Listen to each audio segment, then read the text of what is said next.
again, nonprofit, but our analytics is for helping companies, organizations, politicians even, and government officials to make better strategic decisions under risk, under uncertainty.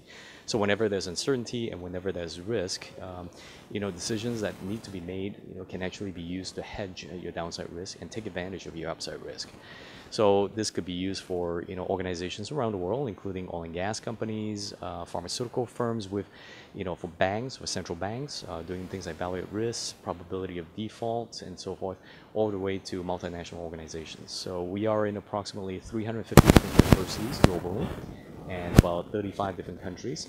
And we've implemented hundreds of different consulting projects, if you will, in terms of helping companies like Microsoft, Motorola, 3M, Lockheed Martin, Northrop Grumman, the United States military, Department of Defense, state of California, for example, state governments, to banks, central banks, like Central Bank of Venezuela, Central Bank of Colombia, and so forth, in helping them, mitigate risk, identify risk, value risk, hedge risk, and take advantage of the upside, potential. So students go through a very rigorous 3-day program. It's a graduate level program, and so you will learn things like Monte Carlo simulation. You will learn about uncertainty analysis, identification of risk. You will learn about forecasting, predictive models, looking at portfolio optimization, how to hedge your risk, again, take advantage of risk, whether it's economic or non-economic as well, social economic environment, value to society, return on investment, net present value, all that, to risk mitigation, using the strategic options to, again, hedge your downside risk, take advantage of the upside, potential. So going from point A to point B, there's a whole level of, series of uncertainties. What is the value of being able to make a U-turn, mid-course corrections upfront? So this could be applicable, again, to oil and gas firms, pharmaceutical, banking, and so forth.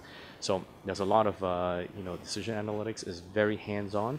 This is not just theory. There is an element of theory. I would say about 25%, 20 to 25% of the course has to do with theory, because theory begets practice. You need to have a theoretical infrastructure to apply this. You cannot just do things in a black box.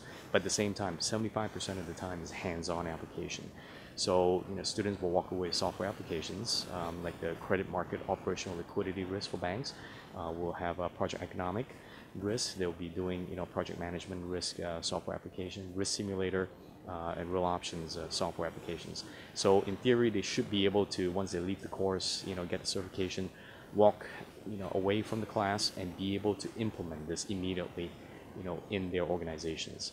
And of course, this is a globally recognized CQRM certification program. It's accredited by a lot of organizations, like in the United States globally, AACSB, the IRM, and various CPD organizations and CPE organizations. You get credits for this as well.